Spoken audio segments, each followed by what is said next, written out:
নমস্কার বন্ধুরা, সুধা লীলার হেসেলে আবারও আপনাদের একবার স্বাগত।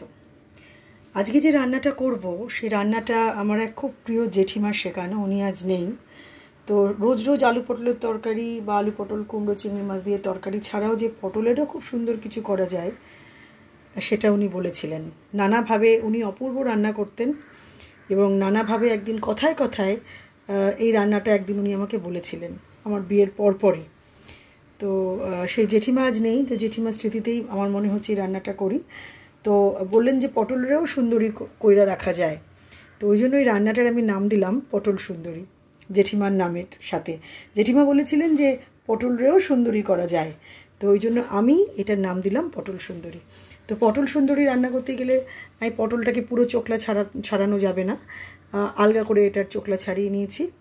আচ্ছা, আমি এখানে মশলার জন্য নিয়েছি গোটা জিরে, নিয়েছি আমি এখানে চালমগজ বাটা, নিয়েছি আমি আদা বাটা, নিয়েছি পোস্ত বাটা, নিয়েছি নারকোল বাটা, ভুল বললাম আমি, নিয়েছি আমি এটা সাদা সর্ষে বাটা, আদা বাটা, নারকোল বাটা, পোস্ত বাটা, ঘি, আর নিয়েছি এখানে সাদা জিরে, বেশ কিছু গোটা কাঁচা লঙ্কাকেও চিড়ে নিয়েছি। এখানে আছে টক দই, এখানে আছে মুগ ডাল। এর সাথে আমার কিছু বেসিক যে মশলা, ধনে জিরে লঙ্কা শুকনো লঙ্কা গুঁড়ো আদা বাটা, সেটা কিন্তু লাগবে। ধনে জিরে হলুদ শুকনো লঙ্কা গুঁড়ো এটাও আমার লাগবে। তো এগুলো হচ্ছে বেসিক এই রান্নাটা করতে। তো চলুন রান্নাটা শুরু করে যাই ধাপে ধাপে।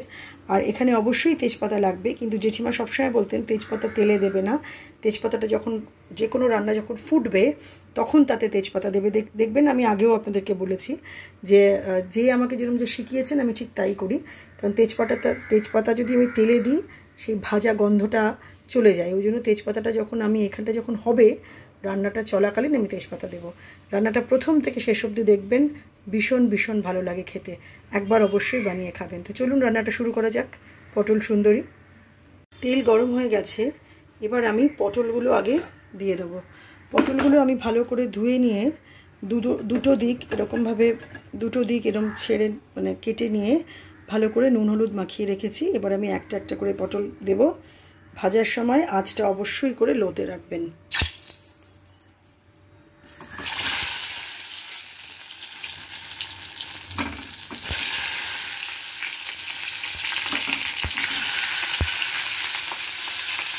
এক এক করে সব পটলগুলো আমি আগে দিয়ে নেব। পটলগুলো ঠিক এইভাবে লাল লাল করে ভেজে তুলে নিতে হবে। পটলগুলো ভেজে তুলে নেওয়ার পর ওই তেলেই আমাকে বেশ খানিকটা গোটা জিরে আর কাঁচা লঙ্কা চিড়ে রেখেছিলাম সেটা দিয়ে দিতে হবে। গোটা জিরে কাঁচা লঙ্কা দেওয়ার পর আঁচটাকে একদম লোতে রাখবেন, একদম লোতে। আমি যে ডালটা ভিজিয়ে রেখেছিলাম মুগ ডাল, এই ভাজা মুগ মানে ডালটা আমাকে এখানে দিয়ে দিতে হবে। ভাজিনি, কাঁচা মুগ ডালটা আমাকে দিয়ে দিতে হবে।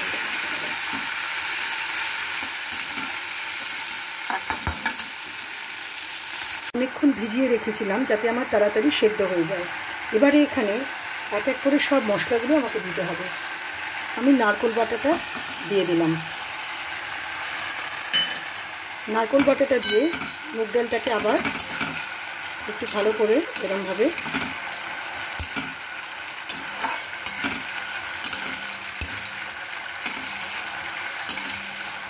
মিশিয়ে নেবেন।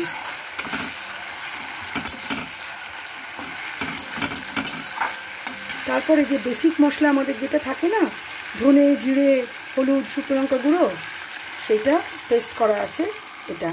আচ্ছা, এখানে কেন এরম জল জল দিলাম বলুন তো? কারণ যেহেতু মুগ ডালটা আমাকে সেদ্ধ হতে হবে ওই জন্য আমি জল সমেত মশলাটা এখানে দিলাম। এবারে আরও একটা জিনিস দিয়ে আমাকে চাপা দিতে হবে। এই রান্নাটা ভাপে হবে, সেটা হচ্ছে আদা বাটা। আমি বেশ এতটা মতো আদা এখানে দিয়ে দিলাম। মুগ ডাল যেহেতু অবশ্যই করে আদা দেবেন, অ্যাসিড হবে না।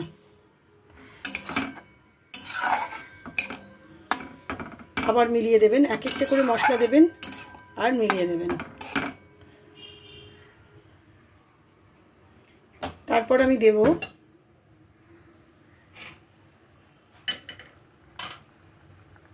বেশ কিছুটা পোস্ত বাটা, আমি এতটা মতো পোস্ত বাটা নিয়ে এখানে দিয়ে দিলাম।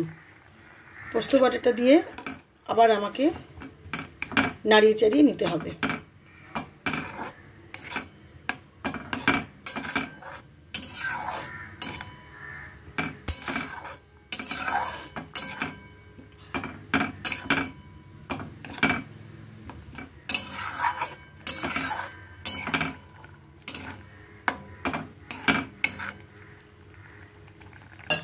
তারপর দেব এখানে যে সাদা সর্ষেটা আমি বেটে রেখেছিলাম, এই সাদা সর্ষেটা ঠিক একই পরিমাণে, যতটা করে সবকটা নিচ্ছি ঠিক সমান পরিমাণেই আমাকে সবকটা নিতে হবে। সাদা সর্ষে নিয়ে আবার এটার সাথে আমাকে মিলিয়ে দিতে হবে। যতটা পরিমাণে আপনারা করবেন আপনারা ঠিক সেই পরিমাণ মতো মশলাটা দেবেন। মনে রাখবেন এই রান্নাটাতে, পটল সুন্দরীতে সব মশলার পরিমাণ যেন সমান হয়। যতটা আদা বাটা, ততটা সর্ষে বাটা, ততটা পোস্ত বাটা, হ্যাঁ ঠিক সেরকম মতো মুগ ডাল, ততটা নারকেল বাটাটা একটু বেশি দিতে পারেন, কিছু খারাপ হবে না তাতে। এবারে আমি দেবো এখানটাতে, আমার মনে হয় আরেকটু লাগবে সর্ষে।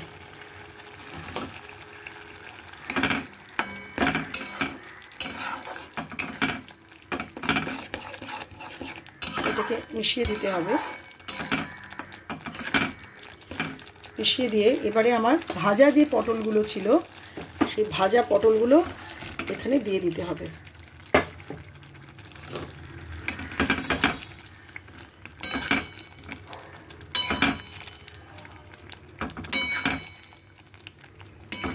দিয়ে চাপা দিয়ে দিতে হবে।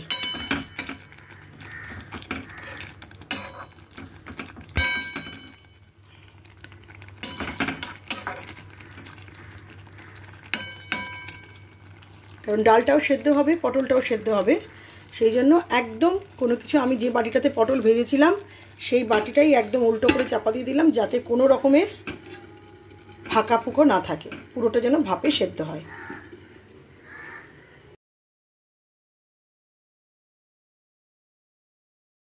যখন পটলটা অনেকটা সেদ্ধ হয়ে গেছে তখন আমি এখানে নুন দিয়েছি। নুনটা আপনারা অবশ্যই করে আপনাদের স্বাদ মতো দেবেন।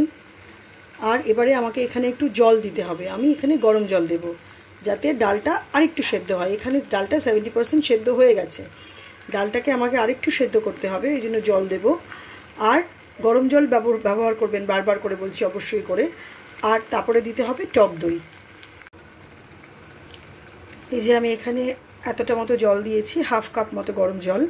এবারে আমি এখানে আমার ফ্যাটানো টক দই যেটা, সেই টক দইটা দিয়ে দেবো।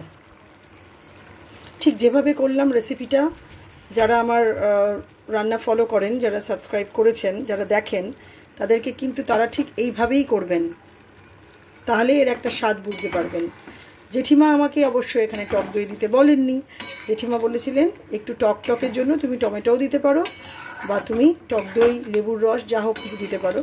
তা আমার ঘরে এখন দেখলাম টক দইটাই আছে, সেই জন্য আমি ভাবলাম টক দই দিই। কারণ আমরা যখন মাছের পাতুরি করি তখন আমরা সর্ষের সাথে কিন্তু টক দইটা দিই, সেই জন্যই আমি এখানে টক দইটা দিলাম। এবার এটাকে আরও কিছুক্ষণ চাপা দিয়ে রাখতে হবে। নুনটা আমি দিয়ে দিয়েছি, নামানোর আগে অল্প মিষ্টি দেবো, দিয়ে এটাকে নামিয়ে নেব। তাহলেই আমাদের পটল সুন্দরী, আর পটল আর কুৎসিত থাকবে না, তাহলে পটল অবশ্যই করে সুন্দরী হবে, আর পটল সুন্দরী নামটাও তার যথার্থ হবে।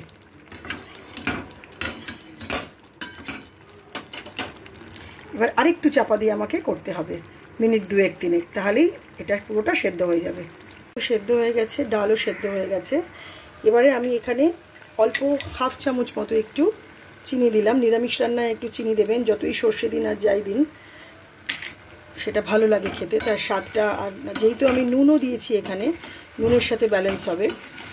এবারে এটাকে এরকম নাড়িয়ে এখানে সামান্য আরেকটু ঘি দেবো, ঘি দিয়ে এটাকে আমি নামিয়ে নেব। আমি কিন্তু তেজপাতাটা এখন দিলাম, লাস্টে দেবেন একদম তেজপাতাটা, যাতে তার গন্ধটা বোঝা যায়। এবারে সামান্য অল্প, যেহেতু নারকোল থেকেও তো একটু তেল বেরোয়, সেই জন্য খুব সামান্য জাস্ট গন্ধের জন্য অল্প একটুখানি ঘি দিয়ে নামিয়ে নেব। ঘিটা কেন দিতে হবে, যেহেতু মুগ ডাল আছে, নারকোল আছে, সেই জন্য সর্ষে বাটা দিলেও ঘিটা দেবেন, দেখবেন এর স্বাদটা অপূর্ব হবে। তবে অল্প দেবেন, পরিমাণ মতো, যেহেতু দেখতেই পাচ্ছেন আমার এখানে অনেকটা তেল বেরিয়েছে, সেই জন্য আমি খুব সামান্য জাস্ট গন্ধটুকু যেন সুন্দর হয় সেই জন্য অল্প একটু ঘি দেবো। আমার এখানে বাটিতেই ঘি আছে, আমি এই যে এইটুকু মতো ঘি নিলাম, নিয়ে আমি ছড়িয়ে দেবো, দিয়ে নামিয়ে নেব। হয়ে গেল আমাদের আজকের রান্না পটল সুন্দরী। অপূর্ব সুন্দর একটা গন্ধ বেরোবে দেখবেন। আর যেহেতু তেজপাতাটা পরে দেবেন, তেজপাতাটা যখন জলে সেদ্ধ হয় তারও একটা খুব সুন্দর গন্ধ হয়। আর এই রান্নায় কিন্তু এলাচ বা দারচিনি এসব ফোড়ন হবে না। এই রান্নার ফোড়নটা অবশ্যই দেখবেন গোটা জিরে আমি ফোড়ন দিয়েছি আর কাঁচা লঙ্কা দিয়েছি, এটাই এই রান্নায় ফোড়ন, হিংও না। প্রথম থেকে রান্নাটা দেখবেন, বাড়িতে খাবেন, সবাইকে খাওয়াবেন, গেস্টরা এলে খাওয়াবেন, দেখবেন সবার খুব খুব ভালো লাগবে। তো আজকে এতটাই, দেখা হচ্ছে আবারও আপনাদের সাথে আরেকটা রেসিপি নিয়ে সুধা লীলার হেসেলে। ততক্ষণ অবধি সবাই ভালো থাকুন, সুস্থ থাকুন, আনন্দে থাকুন, খাওয়া দাওয়ার মধ্যে থাকুন।